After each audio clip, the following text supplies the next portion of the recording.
జ్వరాలు ఎవరికి ఉన్నాయి? ఎవరికైనా సిమ్టమ్స్ ఉన్నాయా? జ్వరం ఉందా?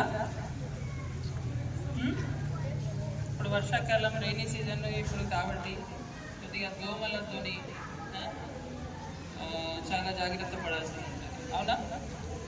అయితే ఈరోజు మన ఈ ward number 30 okay 30 Khanapur high school మన ప్రైమరీ స్కూల్లో ఇక్కడ విచ్చేసిన మన special officer Ravikumar tourism officer గారికి, అలాగే మన హెచ్ఎం గారికి, doctors and ASHA workers, special officer, ward special officers అందరికీ గుడ్ మార్నింగ్.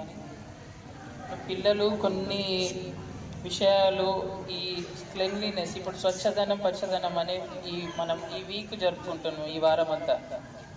అందులో స్వచ్ఛదనం అంటే అని మనం క్లెన్లీనెస్, మన సరౌండింగ్స్, మన చుట్టుపక్కన మొత్తం మన ఇండ్లలో కానీ మన స్కూల్లో కానీ అన్ని క్లెన్లీనెస్ మెయింటైన్ చేయడం, అవునా?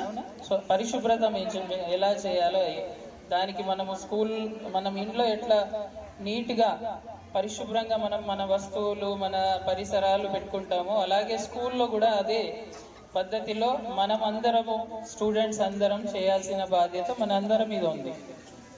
అది ఎలా చేస్తాము? పరిశుభ్రత అనేది ఎలా చేస్తాము? అందరు చేస్తున్నారా? Very good, very good. చేయని వాళ్ళు కానీ అలా పడేస్తే అవి కొద్దిగా మనకు కనబడడానికి కూడా బాగుండదు, మన హెల్త్ పరంగా కూడా. ఆ డ్రైన్స్లో ఆ ప్లాస్టిక్ చెత్త కానీ ఏదన్నా మీరు వాడుకున్న ఏదైనా వేస్ట్ మెటీరియల్స్ అన్నీ బయట రోడ్ మీద కానీ డ్రైన్స్లో కానీ పడే